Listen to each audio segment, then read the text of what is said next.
Hi, everyone, and welcome. I'm Gabrielle Martin, and it's a pleasure to have you with us for another episode of Open Your Eyes to the Universe. If you're joining our program for the first time, let me tell you just a little bit about it. It's a series of contemporary talks, conversations, open-eyed meditations, and interviews with people who inspire and uplift others by sharing their wisdom, their insights, and their experiences to co-create a better world.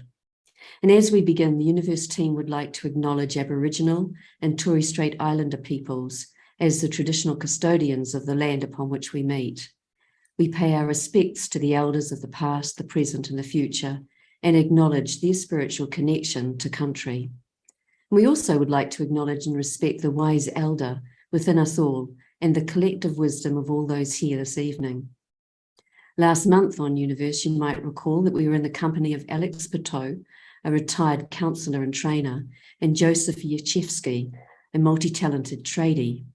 And together they were exploring that art, that subtle art of deep listening as a sacred art and a spiritual practice.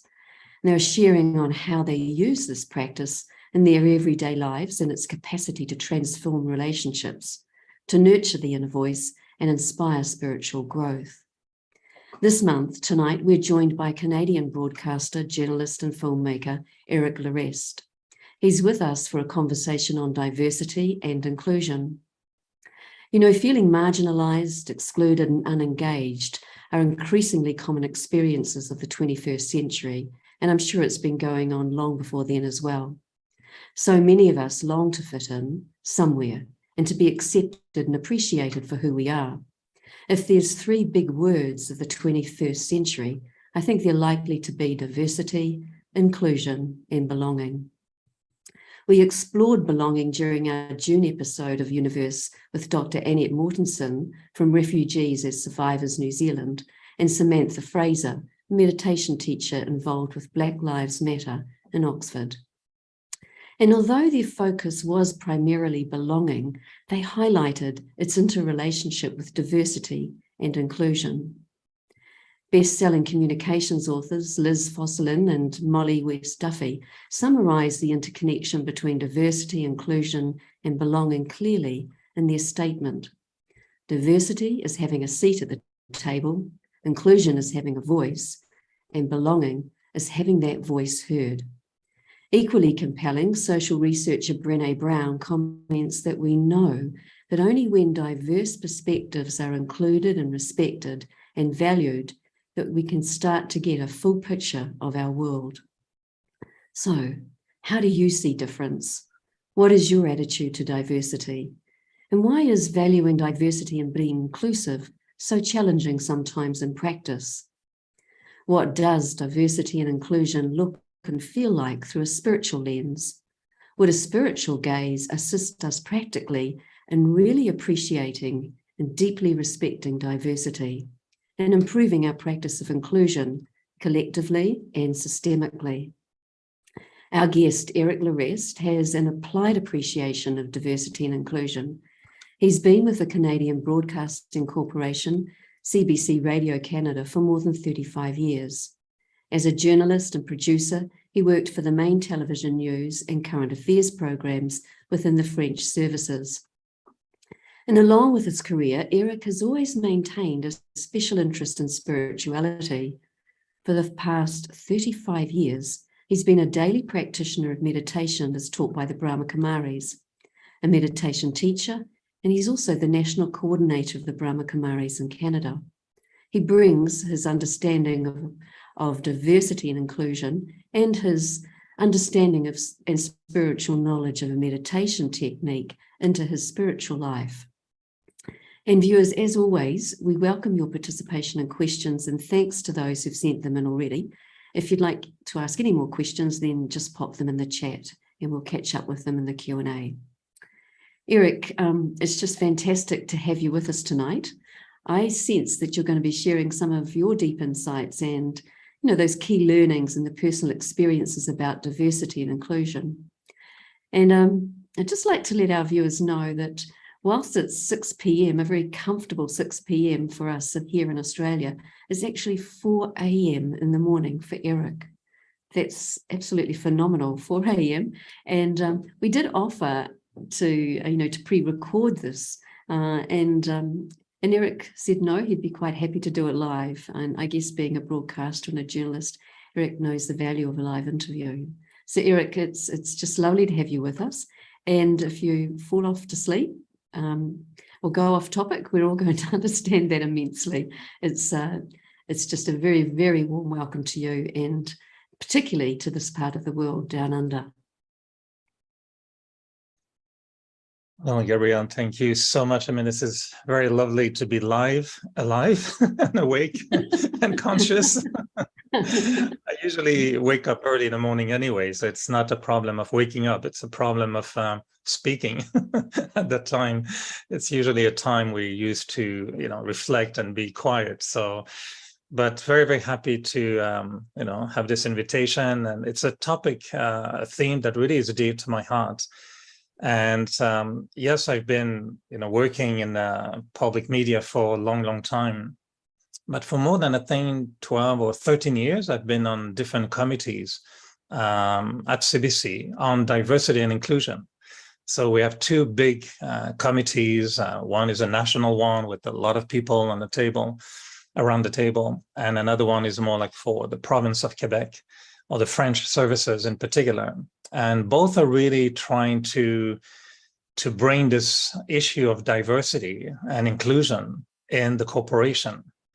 And it is fascinating for me to see the parallel between the spiritual principles around diversity and inclusion and a corporate approach to diversity and inclusion.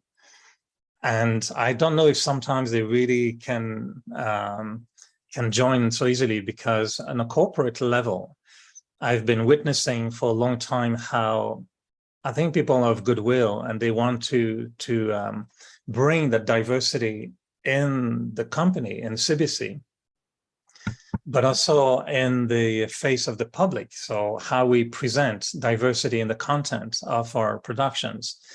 And I know very often on these committees, we deal with numbers and figures and quotas and dealing with conflicts and how this diversity and inclusion is not, developed enough or respected or smooth enough. And it's a big puzzle. It's something very, very complicated for a corporation to just match the reality of a corporation with the reality of the world. And I find that sometimes diversity includes more exclusion and sometimes adversity. And I find that sometimes when, we're not prepared to deal with differences, then the normal reaction could be to be closed, to be hermetic, to be a little bit distant, to be a bit cold. And they could create conflicts very easily, misunderstanding. Then it goes into higher form of, problems, not just exclusion, but harassment or discrimination, lack of valuing the work of others. Discrimination is such a powerful ingredient now in corporation because of, what they call the toxic environment that is creating, very, very difficult relationships among the peers. So, yeah, the link between the spiritual and the human, I would say, or the social dimension of diversity for me has been fascinating for many, many years. And I've been confronted with that diversity from a young age. I've always been, I don't know, more tan maybe, or my physiognomy doesn't look so much like from Brittany in France. I've been usually asked all my life, and where are you from? Are you Italian, Spanish, wherever? I have a French accent. So I've been a minority my whole life, or part of the minority everywhere I go. If I'm in France, I'm not perceived as French. If I'm in Canada, I'm perceived as French. Wherever I go in the world, it's always, I never feel like that this is a place I'm from. So the spiritual dimension of this diversity, I think is going to touch a chord in each one of us, which is going to bring this self-awareness on the forefront. Because when we want to confront, let's say, or adjust to a difference, I may have to really first tune in with my own identity. And I think that sometimes diversity is challenging for all of us because we don't even know ourselves at the first place correctly. And I think we're in a world of post-it, I think everybody has that, those little post-it, you post it everywhere.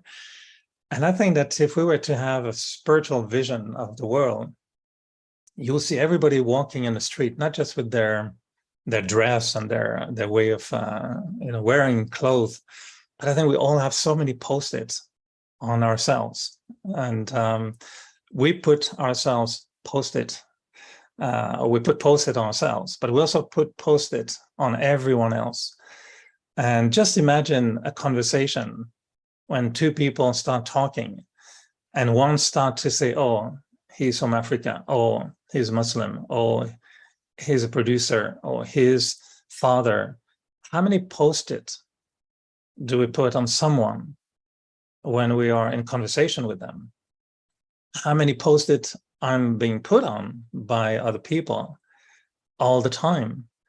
And some post-it, I think, have become permanent. They just became glued or stamped on us, and they create our own identity, and we start to believe them. So the spiritual process, I think, that we're very, very involved in meditation or in our spiritual study, is to remove all these post-its, for once, and then to ask the self, okay, what am I really? Who am I really? And to me, this has been a big shift in my journey in life, because redefining myself has helped me a lot to maybe not redefine others, but to have a different lens, like you said, or a different way to understand the other person, and certainly to refrain myself from putting all those post-its on the person as soon as I meet them. So yeah, it's a beautiful, I think, challenge for all of us to question our attitude towards diversity and inclusion. I mean, inclusion is another, we'll talk about it a bit later, but just diversity. What is my attitude towards diversity?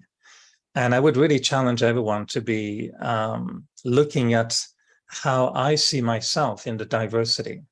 And, it's always the joke between French-speaking people.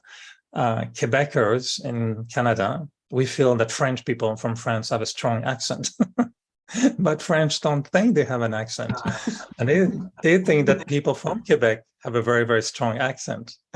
So I'm sure it's the same in English. In Australia, you have a very sweet, you don't have accent, right? It's Canadian who must have an accent. So how do you perceive the other is also based on how you perceive yourself. So that would be my little, sharing for introducing this big topic. And I don't know if you want us, Gabrielle, to switch into maybe a little reflection before we move forward, or what would be... I think that'd be lovely, Eric. You've raised some really deep points here, and I loved your explanation of post-its. It's so visual. And you're so right. How many post-its are we walking around with, these labels that we've acquired and that we've given ourselves and others have given them to us, and some of them become permanent. It'd be lovely to have a reflection on some of the things that these big things that you've already taken us into. It'd be beautiful. So let's go then into a little meditative mood, and we'll do removing of post-its meditation. So let's enjoy being together and connecting with one another.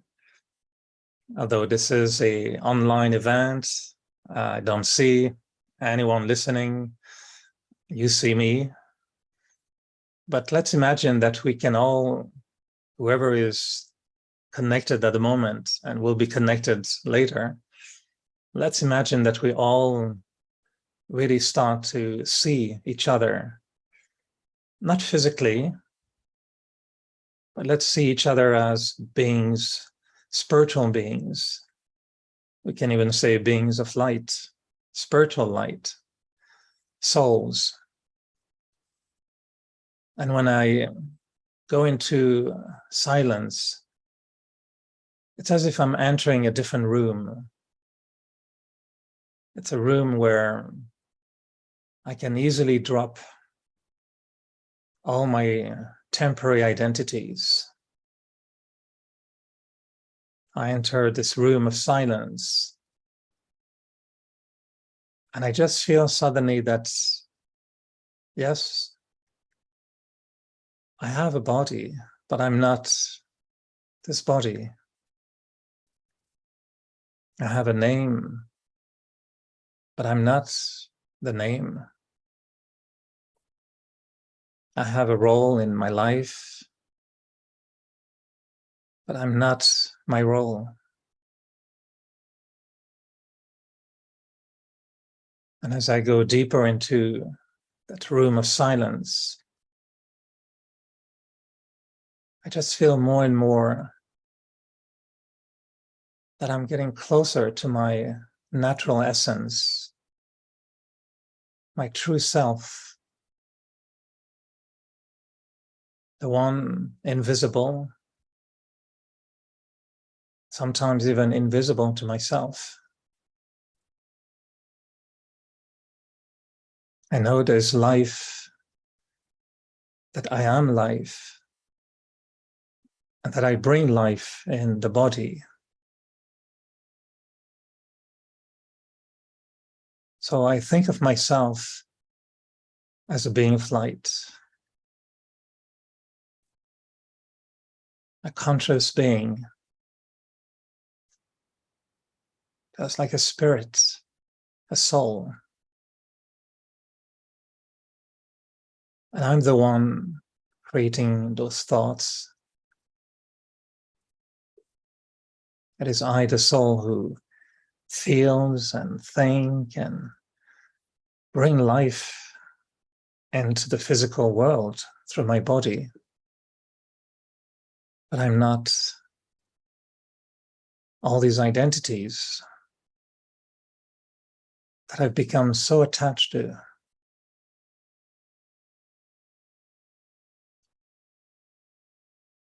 I'm using my body. I'm enjoying my relationships.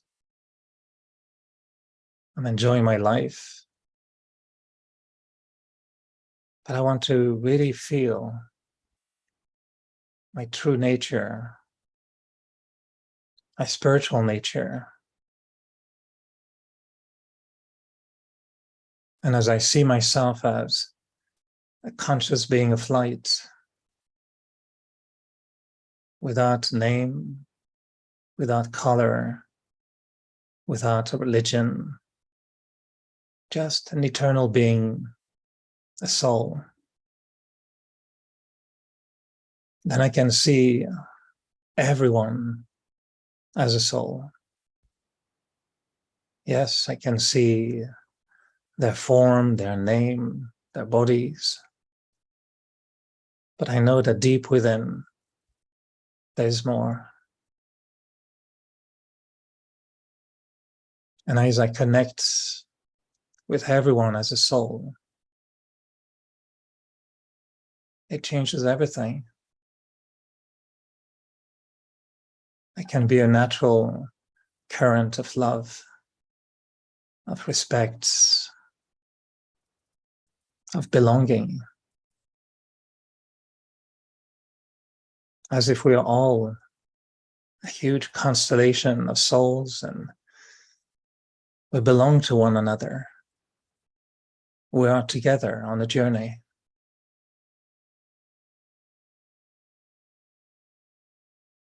And connecting through the heart, through the soul, brings so much harmony, so much energy. Just like all the stars in the sky dancing together, belonging to the same universe.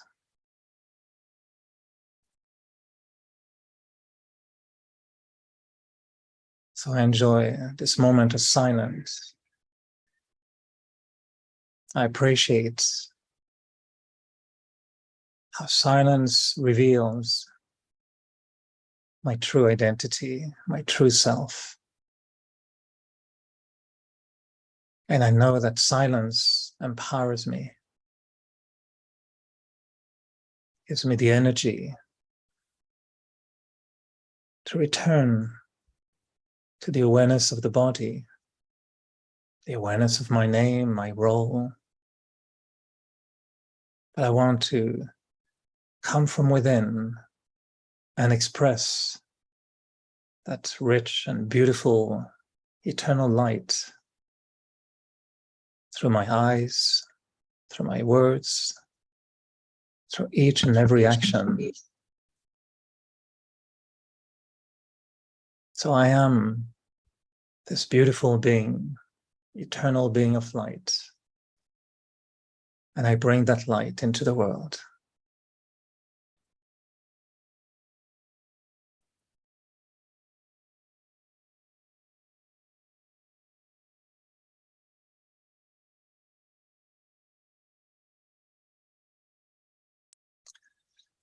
So it's beautiful when we take a few minutes like that, because now I feel I can almost see you all. You see, the first few minutes was just me and my screen. And now I feel I have company. And there's magic in the power of silence, because it's all in the mind, isn't it? If I open my mind to feeling the presence of others, it's just waves, radio waves, or any kind of waves. They're not visible, but when they touch, they become visible. So I feel spirituality can connect us together, and it can be felt. At least I can feel something. I'm not alone. So it's a beautiful way, I find, in silence, to just explore another dimension and another way to connect with everyone. So I don't know, Gabrielle, I feel after meditation, we should watch TV. What do you think? I'm from a television background, so I watch a lot of videos, and I produce a lot of videos. I mean, that's my job. And I wanted to show you, it's a very, very powerful story. It's very short. And I want to invite you to, it's a story without words. So it's not in French, you can all understand. It's a universal language. It's just music, and it will be English writing.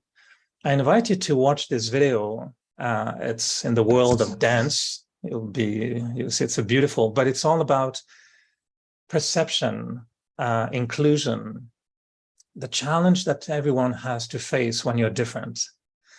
And to me, what I like in that little short film is that every image says so much. And we learn the language of the eyes, not just a language of the ears, but there's a language of the eyes, what the body says, what the hands say, what a yellow taxi tells you. It tells you where you are. So let's enjoy. It's a short little film that I can use as a starter for a bigger conversation after that. So we can watch this beautiful short film on the power of dreaming your world. Over to you, Pete.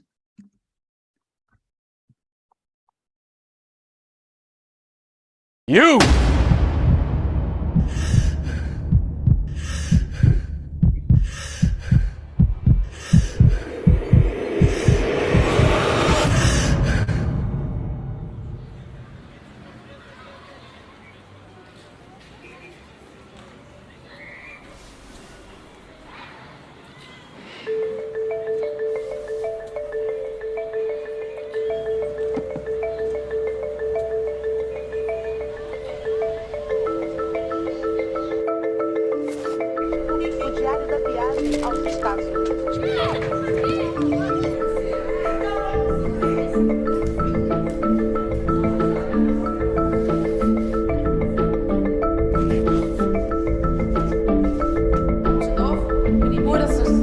Liga-se, Ingrid. Estica o pé direito. Vamos. Gramplier. Você pode, Ingrid. Não pare.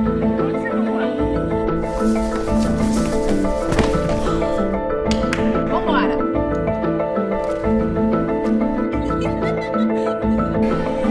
Estica mais o pé.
Isn't that beautiful? Wow, wasn't it? That was amazing, wasn't it? Powerful Yeah. story, isn't it? I like that story very much because, I find that to move from diversity to inclusion, there's to be a process. It cannot just be diversity. Okay, now let's be inclusive. There's a process that has to go through. And as I mentioned in the beginning, there's a big difference between how we do it in corporations.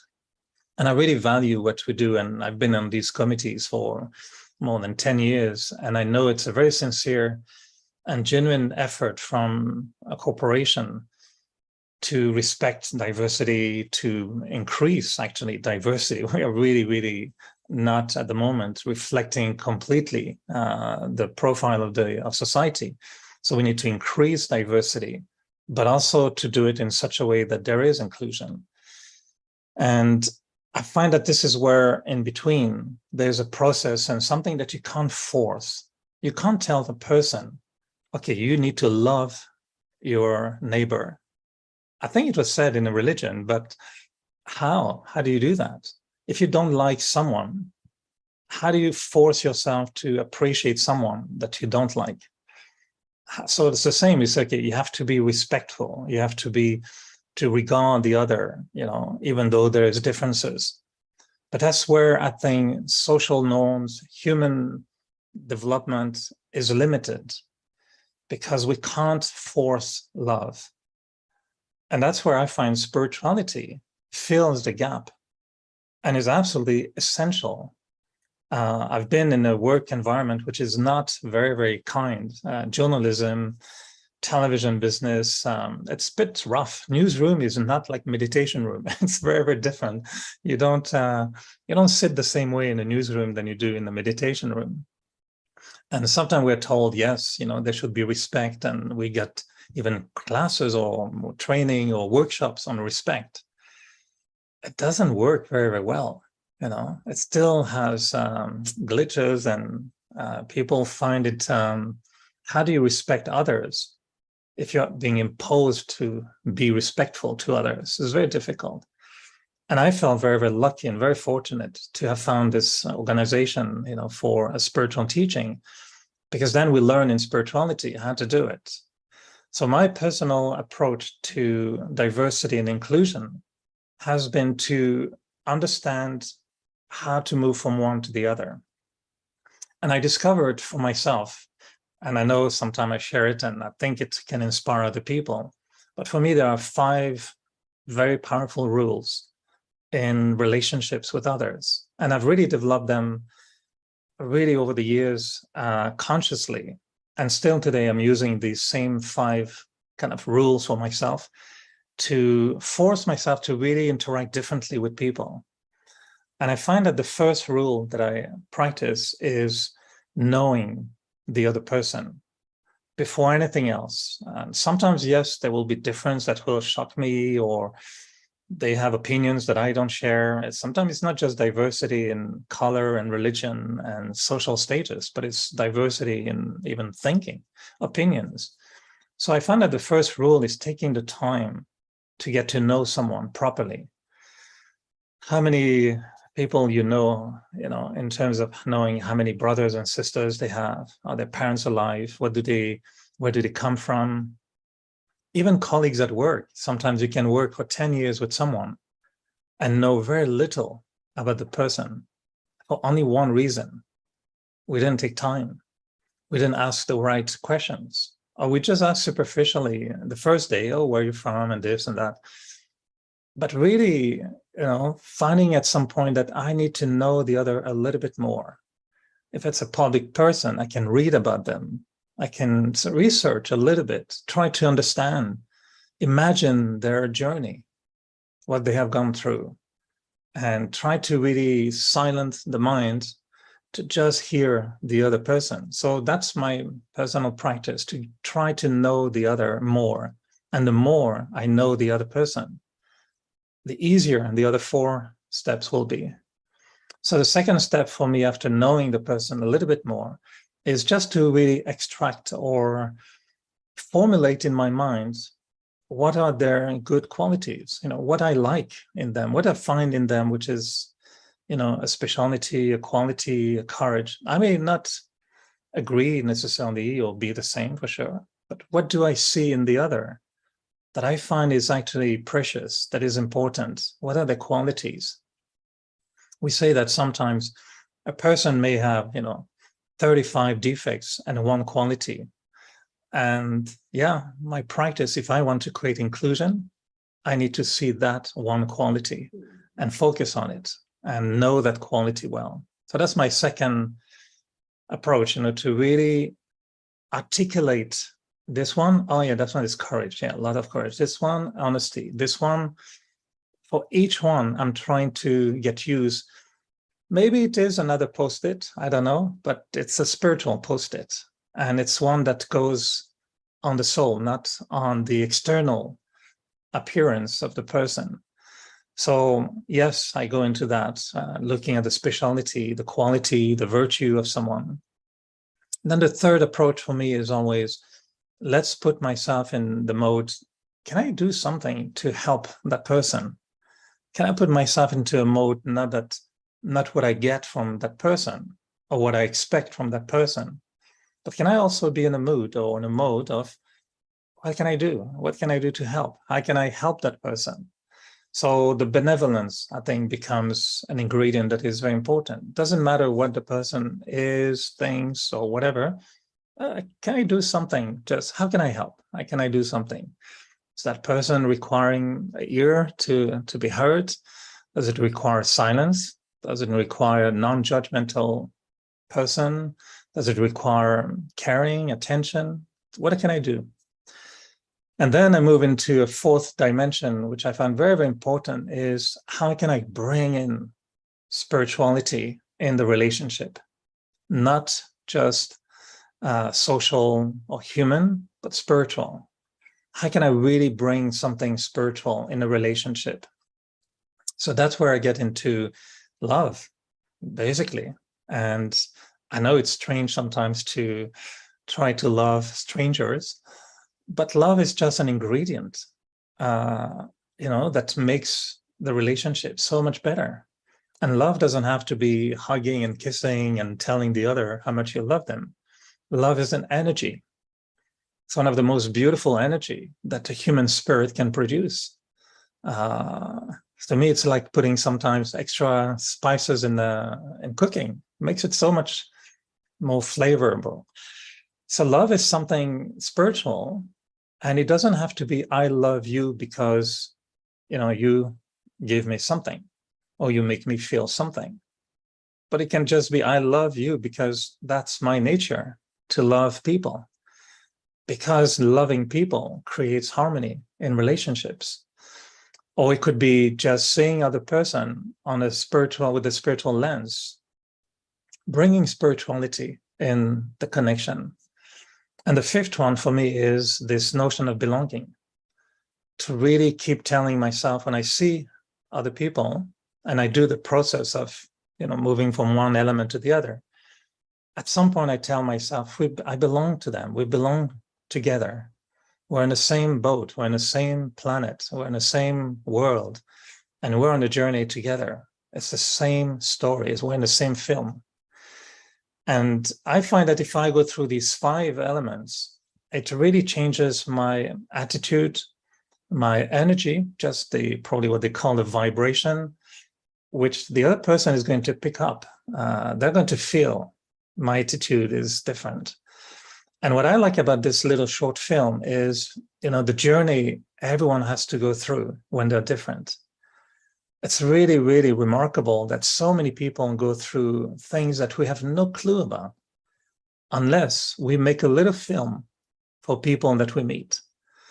And if you were to see that dancer, she's in a world where all the dancers are white, and she's probably the only one black. There are very, very few black dancers, and now there are, of course, many, but 2008 or a long time ago was different.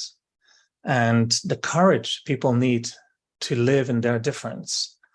In Canada, we're a country like Australia, we have so many people from all different parts of the world. And it's not just that you welcome them, to a country, and that's it.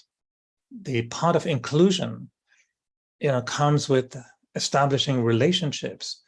And I like very much what you wrote, Gabrielle, so you quoted somewhere that it's not just about allowing people to fit in. It's not just, okay, I include you, which means I fit you in a little mold, and then you have to be there. No, it's also, I allow you to be who you are in an environment which is very different. And I have to adjust, the other person has to adjust. So I find that, that diversity and inclusion, so it doesn't become adversity and exclusion, requires a spiritual ground. It requires a spiritual approach. And maybe this is what we're lacking in our social norms of dealing with diversity. We lack a lot of spirituality. Thankfully, what I see is a lot of charitable organizations that bring that to the reality. People, volunteers, most of them, they're always volunteer. big-hearted people, and they are the ones who make the difference. We showed at the Meditation Center in Montreal just a few weeks ago, and we're going to meet the producer of the film. It's called Us All, I think in English. And it's a film that he did traveling around the world to show how there can be difference in religions, but yet learning. And his point was not just to be together or live together, but to do together, to act together.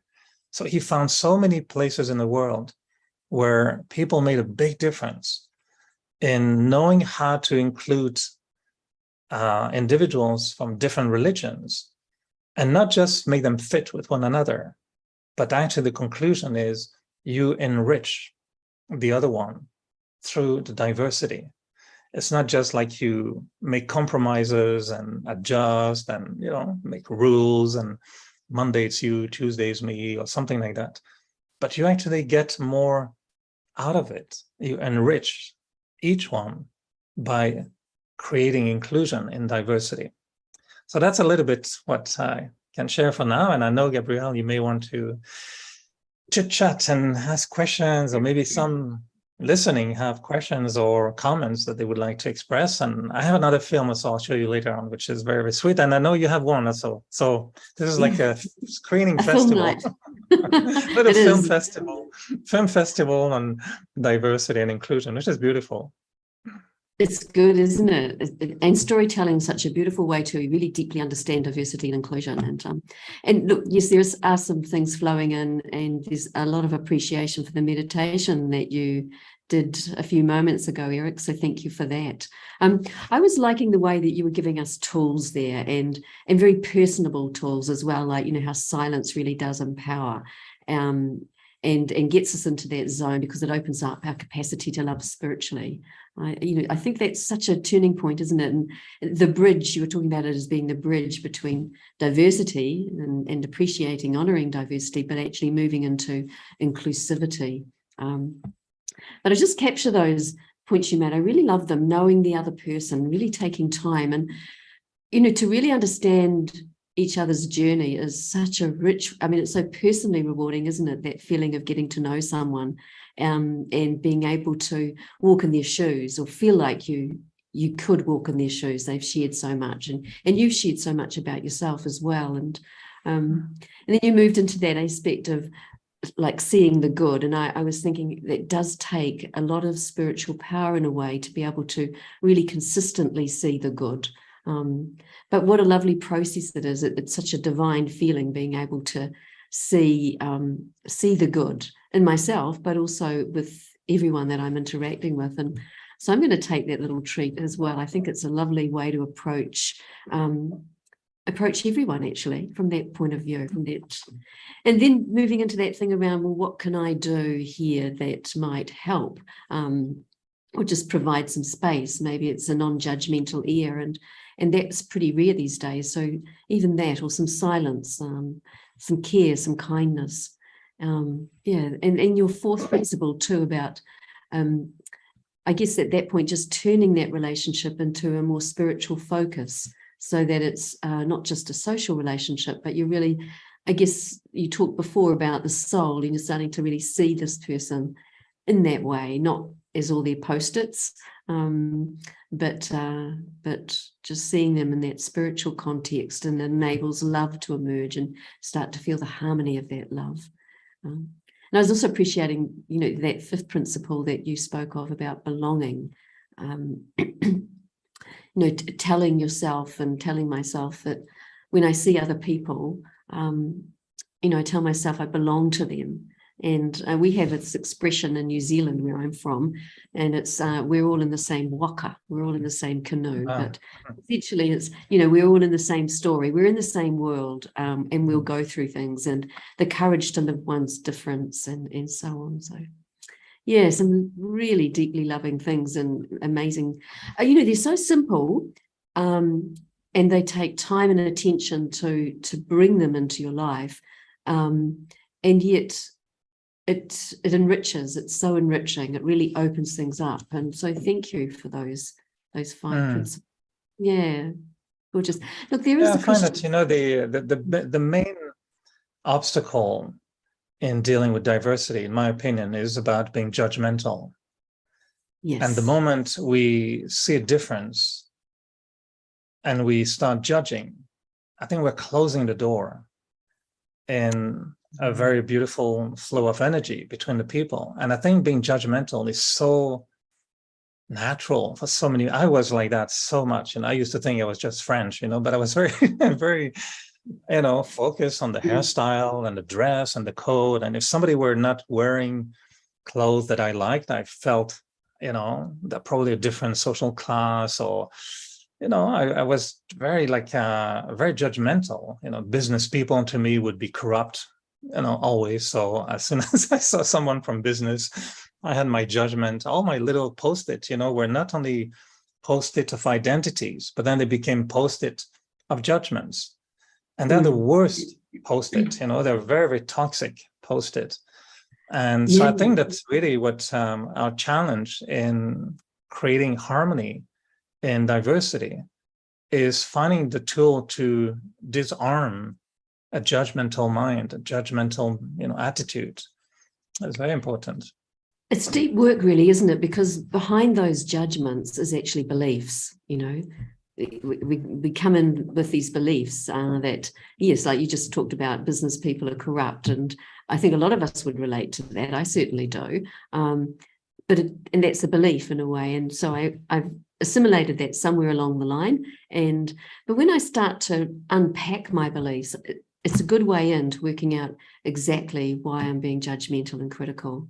Look, there's a question that's come in that I think is worth sharing here. There's a lot of communities that have really suffered by being marginalized, put down, criminalized, and pathologized.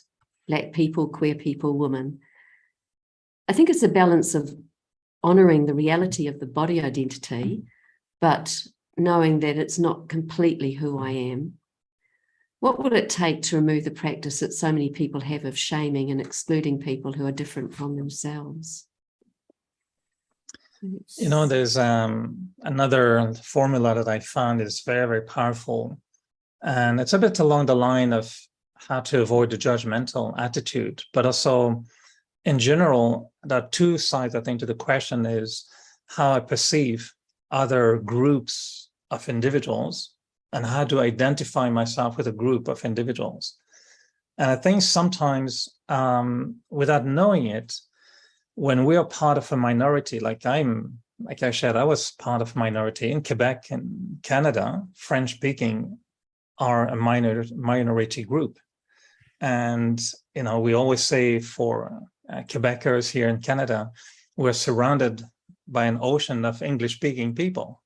It's true. And the French language is threatened a lot.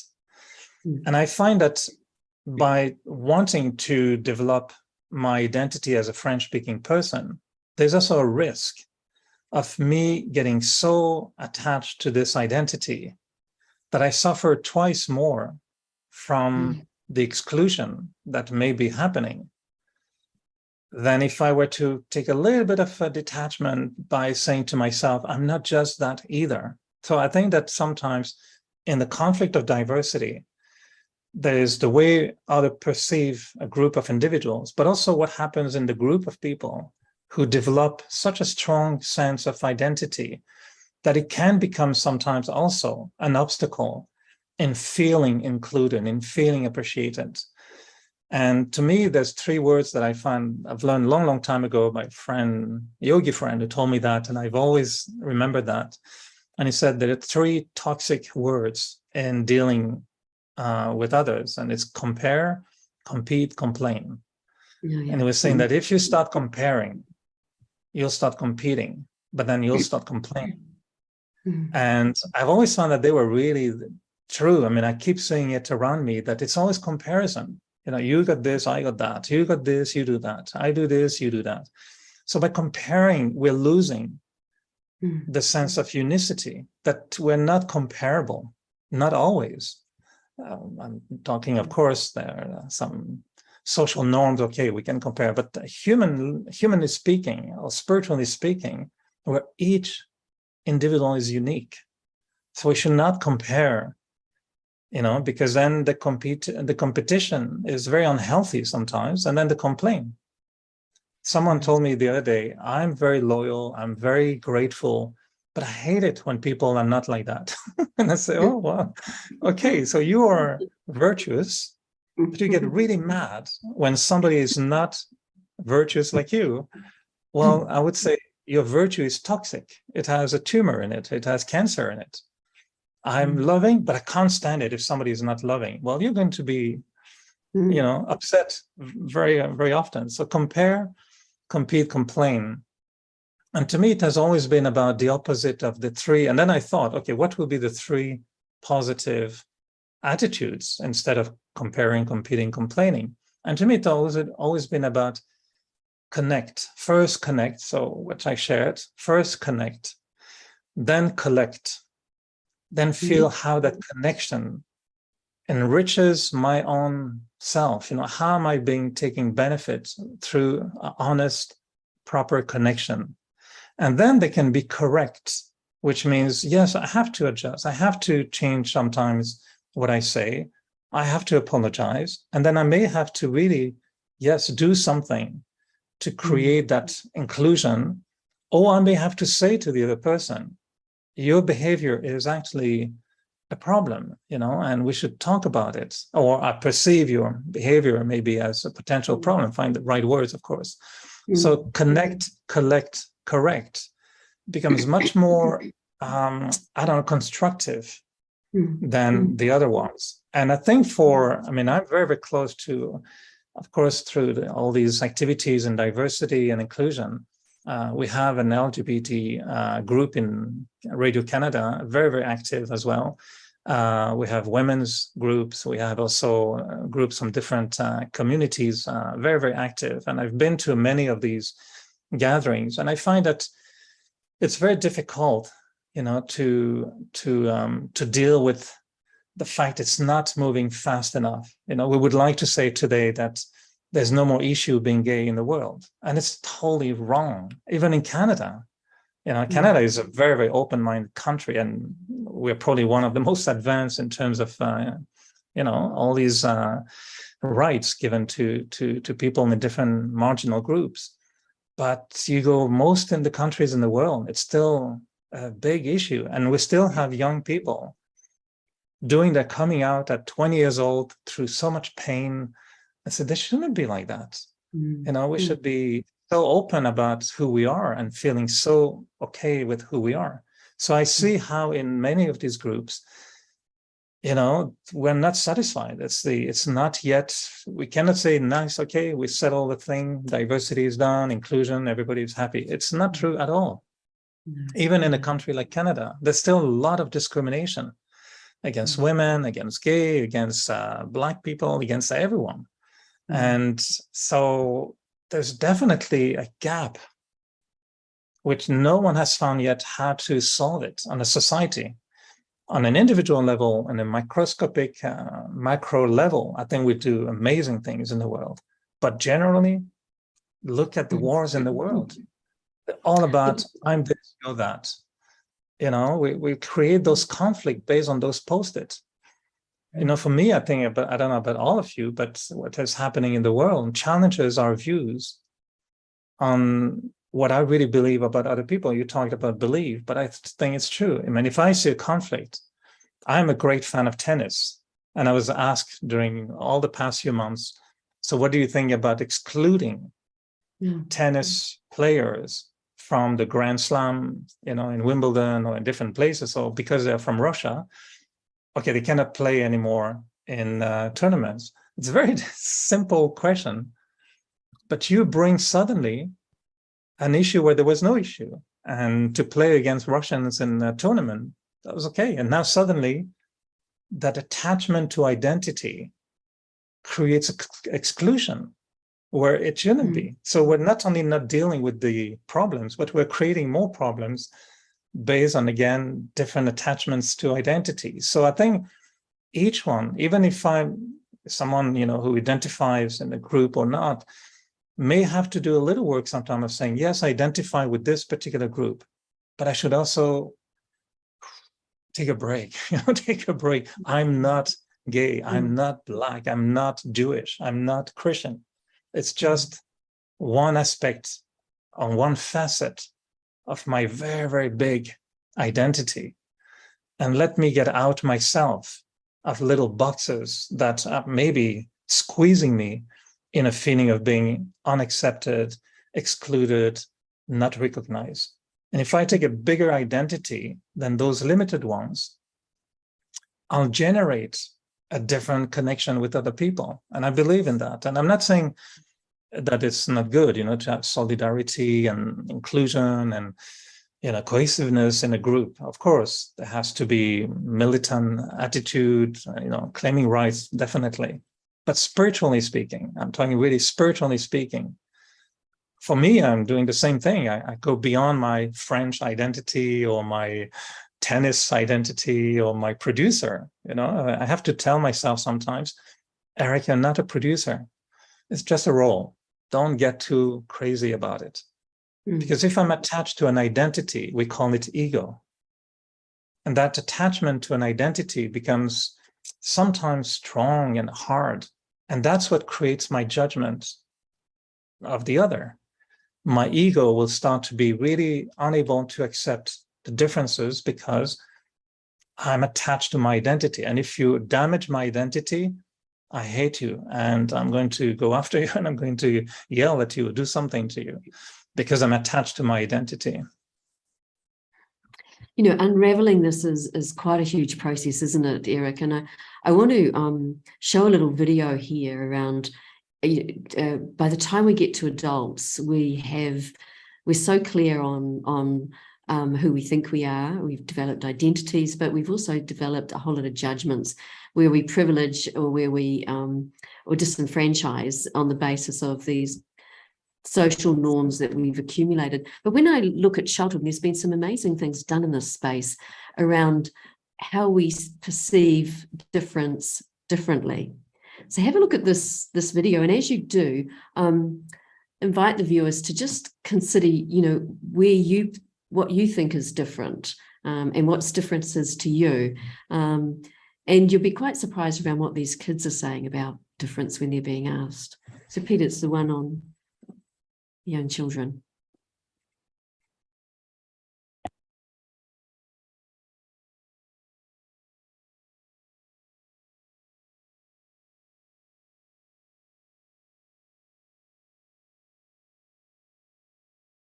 From each other?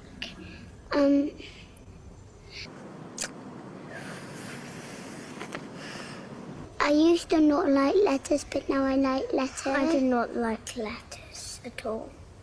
Lucy loves tomato sauce, and I do like it, but I don't love it as much as Lucy. Don't have the same. Arthur lives down the hill and I live up the hill. No, I have smaller toes than Artie. Addie likes goulash and chips and I like sushi. And they're different. She never stops talking. We got different hair. He lives in a house that doesn't have squirrels in the roof. We have squirrels in the roof, so we can't watch television that much because it's biting all the wires. Both. I'm good at gymnastics and Kaylee May is good at swimming. I'm not good at dancing. I am. You're a defender and I'm a defender. No, I'm not anymore. I used to be, no, I'm not. No, we're not. What? Good at counting and I'm good at hiding. And Matthew's good at... better at Tig. And Matthew's good at staying in den. When it comes to difference, children see things differently. Do you have anything else to say? No. CBeebies. Everyone's welcome.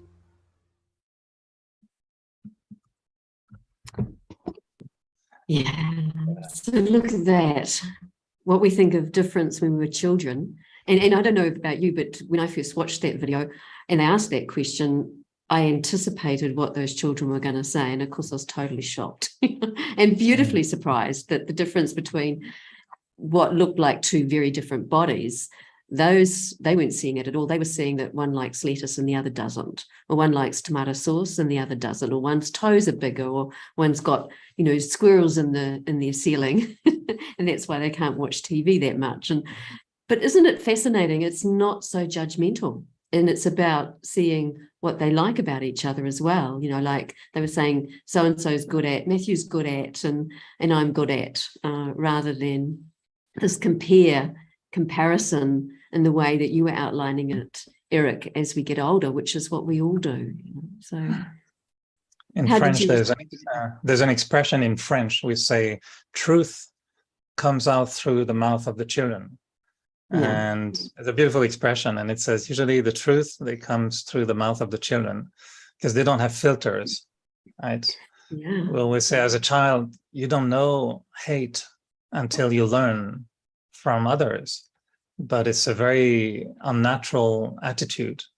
And I think this is a beautiful way to bring us back to our little child eyes, inside of us. And I think we should be more like children more often.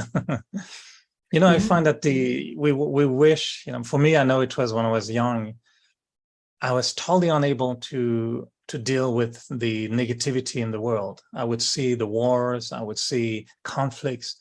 I was a parliamentary news reporter for many years. So I was reporting from the the House of Commons, or the House of Government, if you want. And I thought I was in a circus every day. You would be sitting there and you would see the political party in power, the opposition parties, adults. And then there will be kids coming in the gallery that were invited to see, so that they can be shown, this is how politics work. I was ashamed for humanity that we would show kids how we do politics. So you yell at each other, you insult each other, you don't listen to each other. It is embarrassing. It is so bad that adults behave like totally stupid people. Like this thing, this is politics.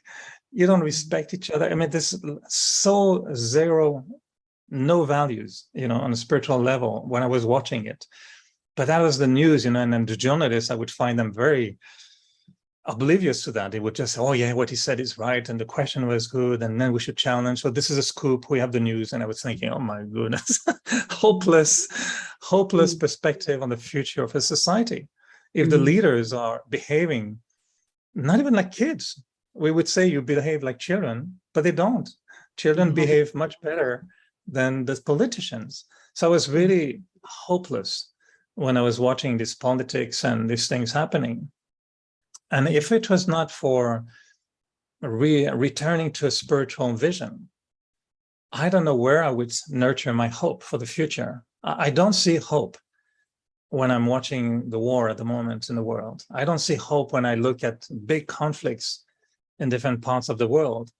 And I see that people in power are obsessed about their own ideas and their own thinking to the cost of the lives of so many other people. It's difficult to have hope.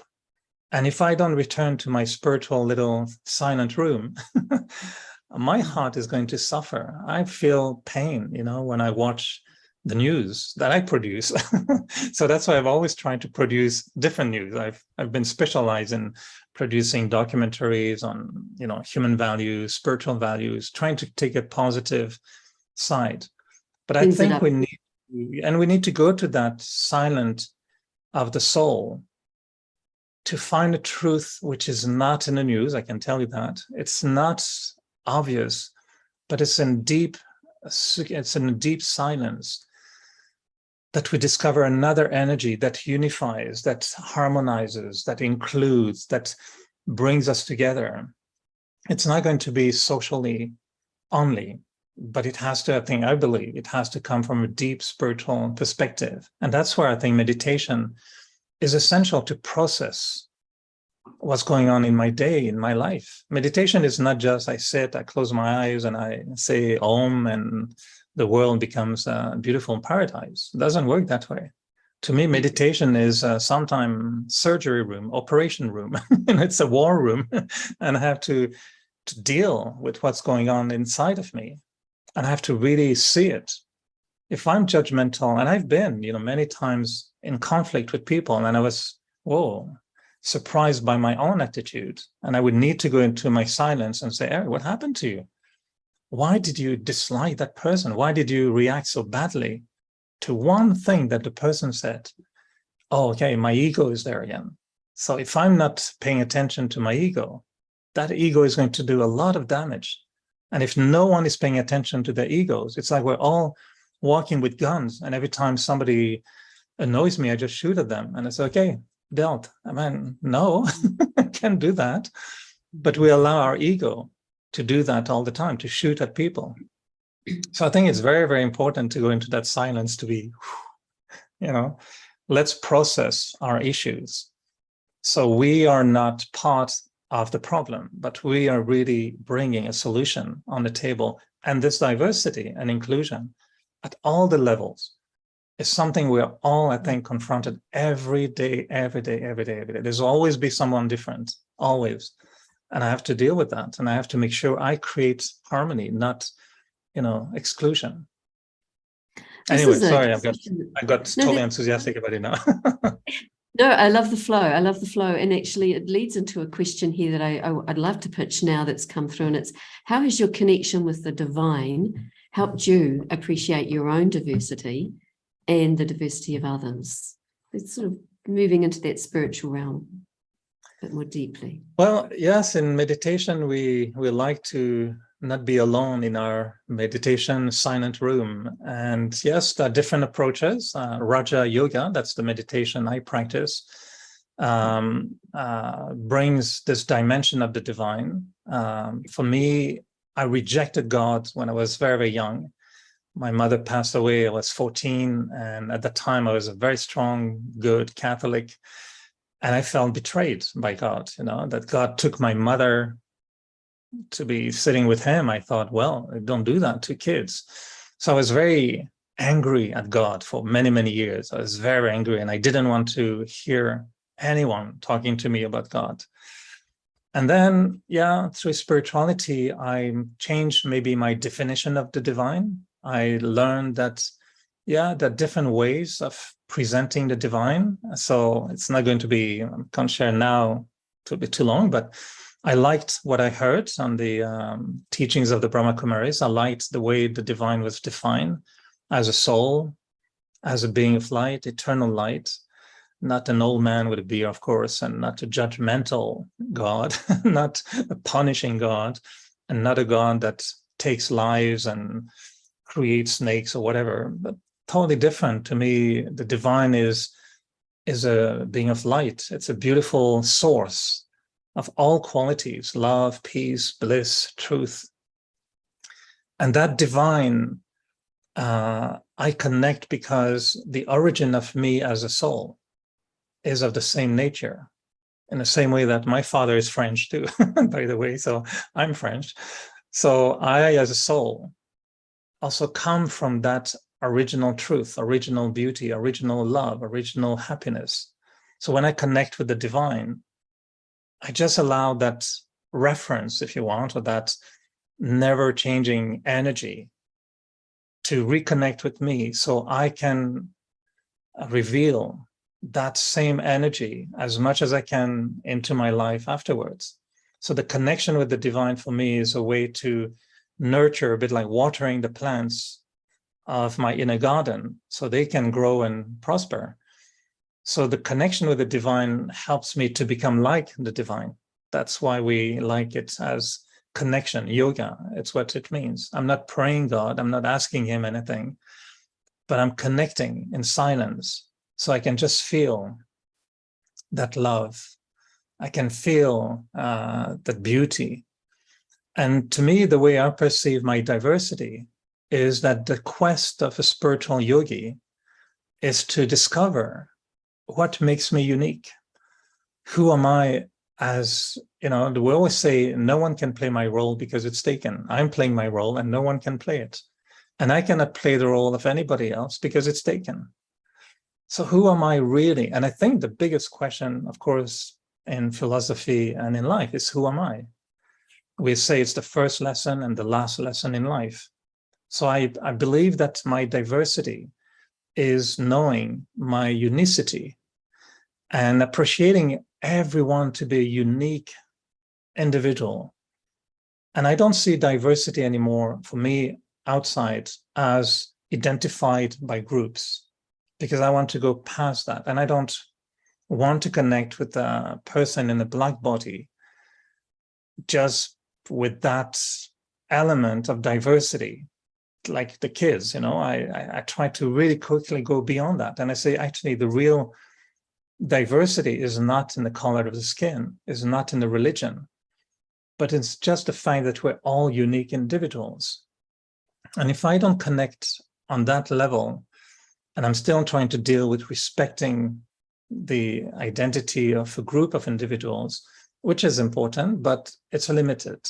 And I think I'm not creating that unity that I hope to see one day in the world, where we don't see the differences. We don't feel the differences, but we see the unicity, and we can see what is so beautiful in each one.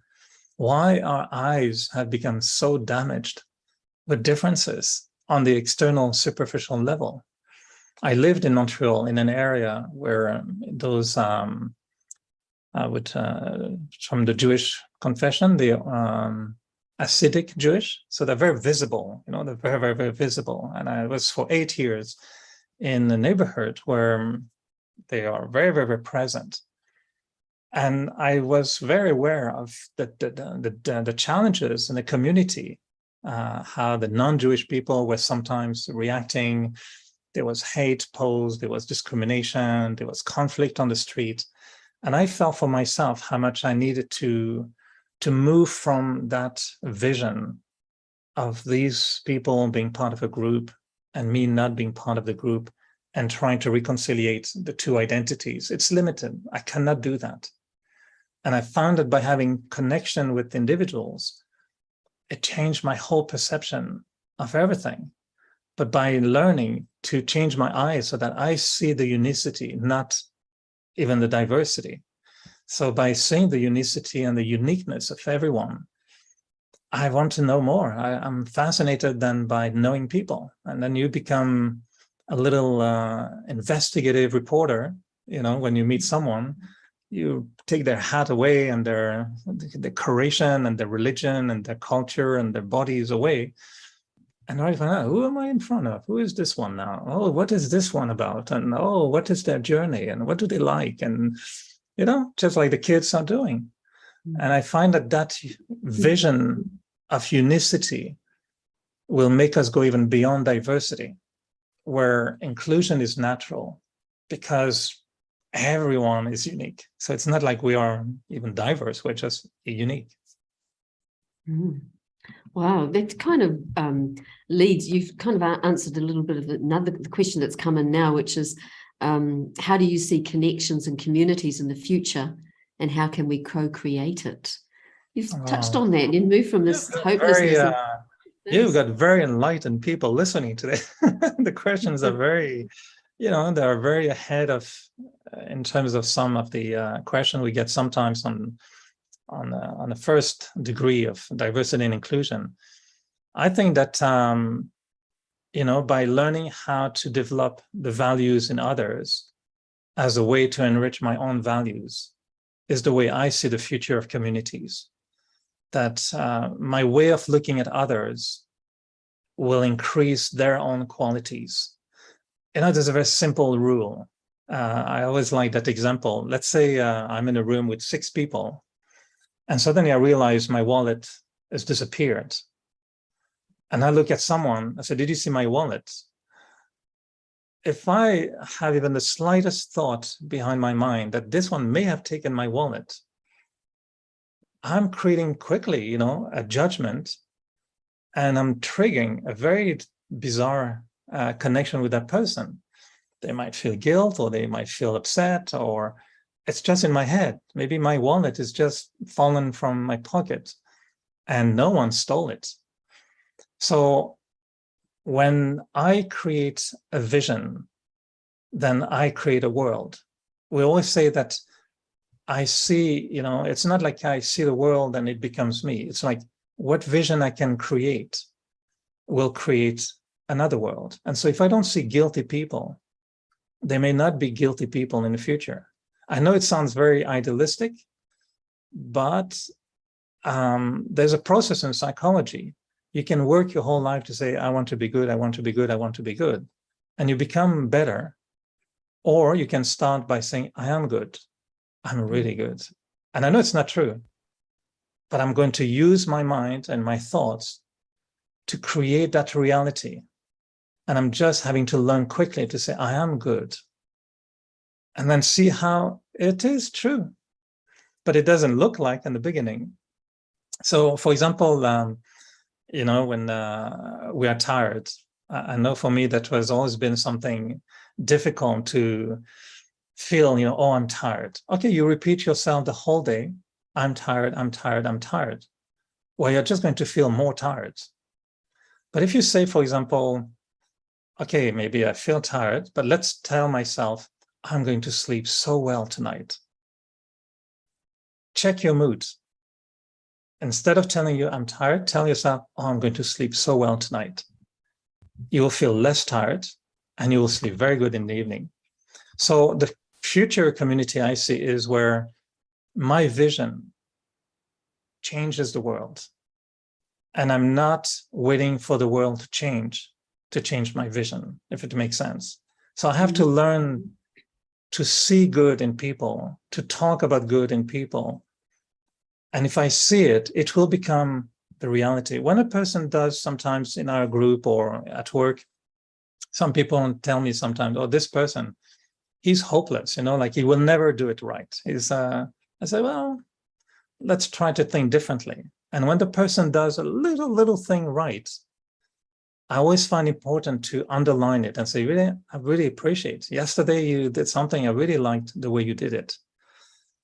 But just the fact of underlying one tiny little thing gives the person the power as if it received 10 times the force to redo the same good thing 10 times more. I don't know how to say it properly, but that's what I mean. So if I change my vision, I change the reality for the people. And if I see people good, they will be good. If I see them bad, they will be bad.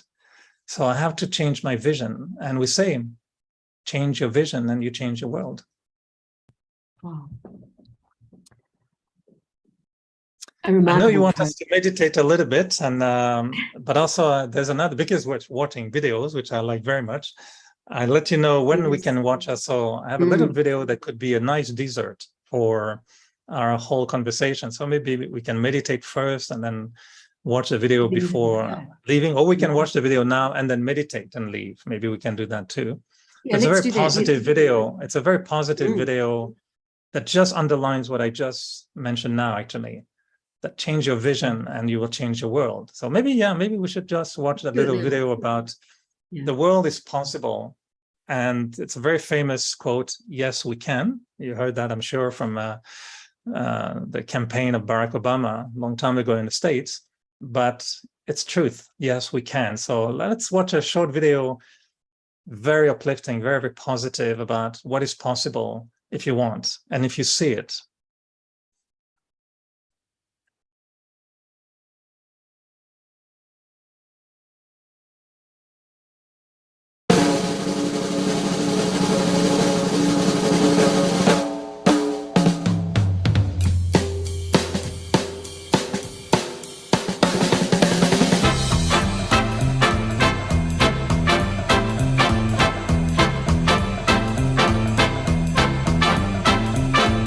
Yes, I can, suddenly, yes, I can.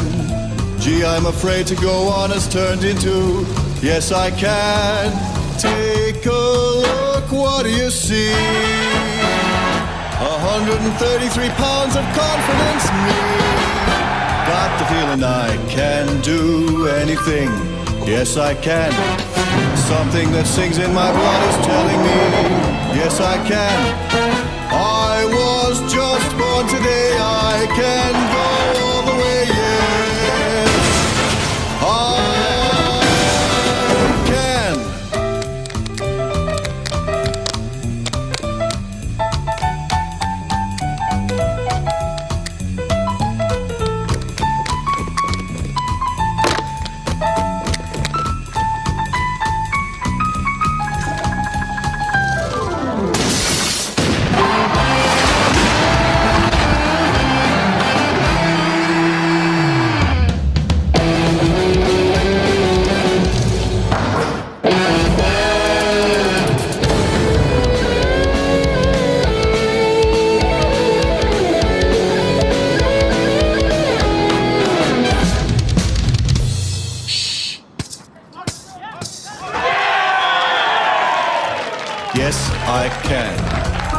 Yes, I can. Yes, I can. Yes, I can. Yes, I can. Yes, I can. Yes, I can. Yes, I can. Hey, yes, I can. No, you can't. Yes, I can! Are you ready? I can climb Everest. Yes, I can. I can fight here all night and never rest. Yes, I can. I was just born today. I can go all the way. Yes, I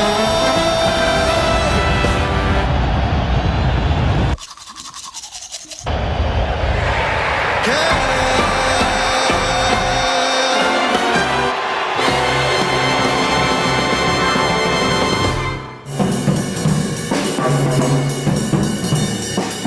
I've always felt musical. It was something. Wow, Well, very that powerful, gives you, isn't it? I don't know for you, you're going to go to bed Yeah. soon, but for me, it gives me a good kick for the day. Just, yes, I can. I'm actually going to play tennis in 2-3 hours from now. So yes, I can. What wonders you're going to do on the tennis court. Very powerful messaging, isn't it? And I love the power of that. Those short films, they just say it all and very succinctly. And I find those messages go deeply into your psyche as well, that yes, I can. And that's pretty much what you're talking about with the future, changing my vision to bring it about, to co-create the future that we want. And when I consider where we've gone to in this conversation, you know, from hopelessness and exclusion and wanting to keep out of those fields that cause suffering and move into enriching possibilities, I think that message of yes, I can is a really important one. Eric, thank you. I'd love to invite you to do a meditation with us, another one, and take us further into your spiritual journey and how you feel that's helped you work so successfully, actually. Well, it sounds like it's very successful in this whole area of diversity and inclusion. Thank you, Gabrielle. Yes, happy to be with you all again and explore, you know, what we can feel through the mind and how we can change sometimes who we are by creating new thoughts. So I invite everyone just to take a little breath and relax, just move the body to feel, okay, let's go into a mode where we want to explore the secrets of the mind. And I invite you to keep your eyes open so you feel you're just in a natural space. You see this point of light. It takes us into the essence of the spirit, going beyond all the physical forms. My name, my form, my country, my religion, and diving into the universe of who am I? Who is thinking right now? Where do I come from?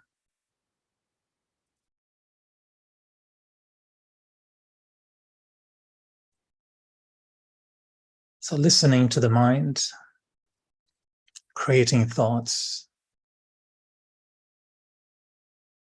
allowing silence to be very, very present. I'm actually starting to think slowly, one thought at a time.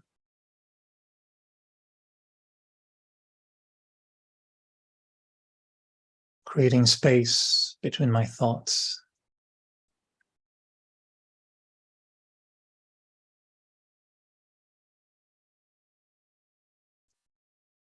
Allowing that beautiful silence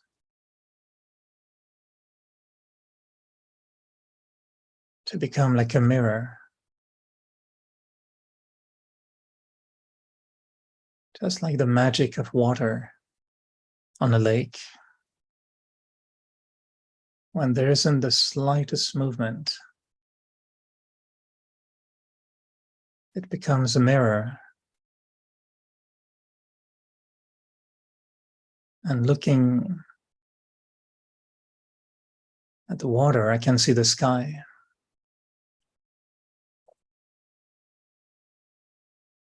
So now that my mind becomes more and more quiet, I can also see the sky, the world of light.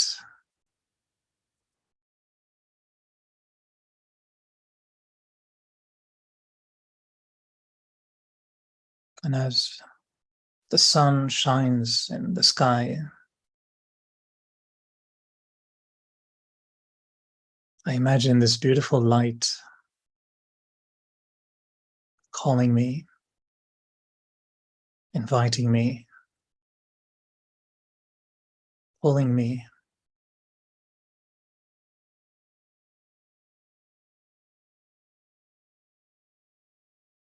And the silence allows me to see that light. I want to be with that light. Just like being under the sun brings warmth and a feeling of well-being.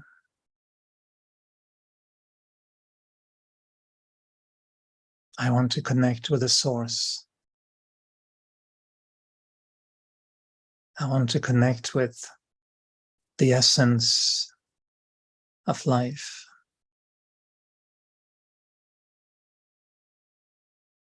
And that light is not just the light.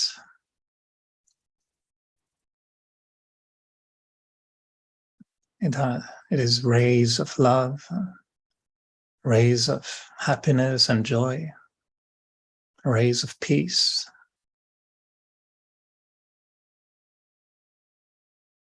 Returning to the essence where I come from.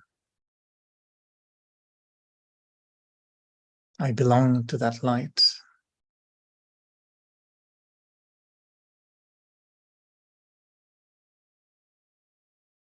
And I want to feel how love is such a natural energy. I want to be filled with that love.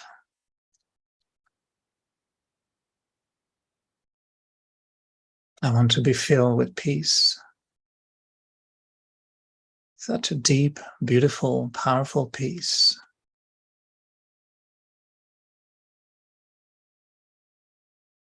This is my natural way of being.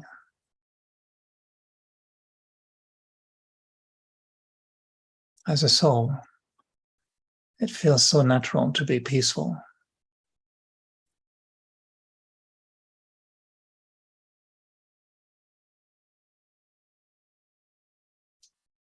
And I find that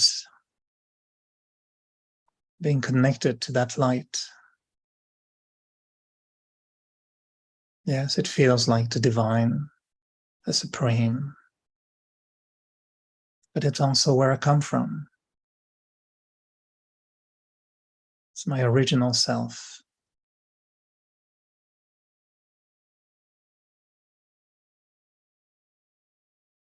When I remove all my limited identities, this is who I am, a pure being, the essence of life, a sparkle of diamond-like peace and love and happiness. Just like a powerful energy. And I'm allowing that energy to reveal itself.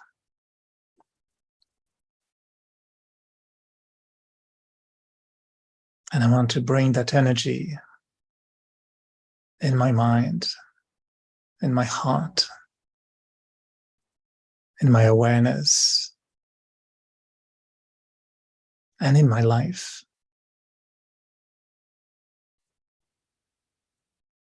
I want to be that love, that peace, and that happiness in my life.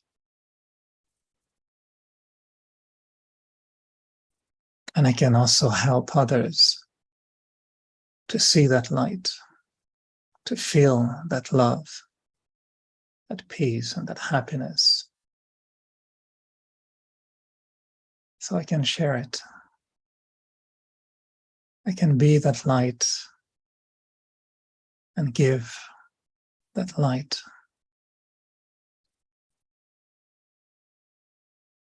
I can see that light expressing itself in my eyes, but also in the eyes of the others.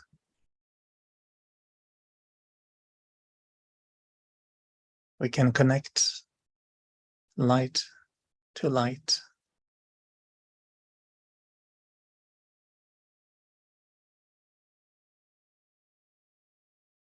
And if I nurture that deep love and pure peace in me,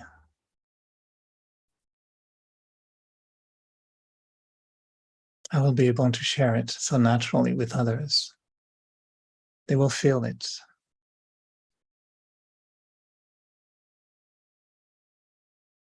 Light brings light. Love brings love.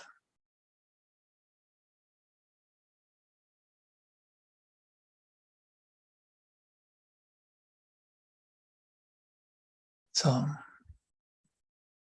we can return into our daily activities and share that light with everyone. And they always say, be the light you want to see in others, or be what you want to see in others. So I think this is why meditation is always a good start, to be that. Eric, that was, you've really shared a lot with us this evening, and I feel we could talk a lot more, and there's much more richness in there for sharing as well. But we're ending up now, time to close, and so really our deep thanks to you for joining us on Youniverse this evening and sharing so personally and professionally on diversity and inclusion. Your insights, the way you express them, the way you share your experiences, I think it's been invaluable. And I'm sure it's had an impact of really opening ourselves up more to the nuances of diversity and inclusion, and then bringing in that vision of a new world and how to co-create it, where we have a world of connection rather than exclusion. So thank you very much, Eric. It's been superb. Wow. Thanks to you. Thanks for the invitation. Thank you for the invitation. And I know with more time, there may be more questions or more comments. I feel people are thinking and sharing at the same time, and it's very exciting. So thank you to you and the team. I know there's a beautiful team behind you also pulling the strings and helping all this to be happening. And I really feel very, very privileged to have been invited to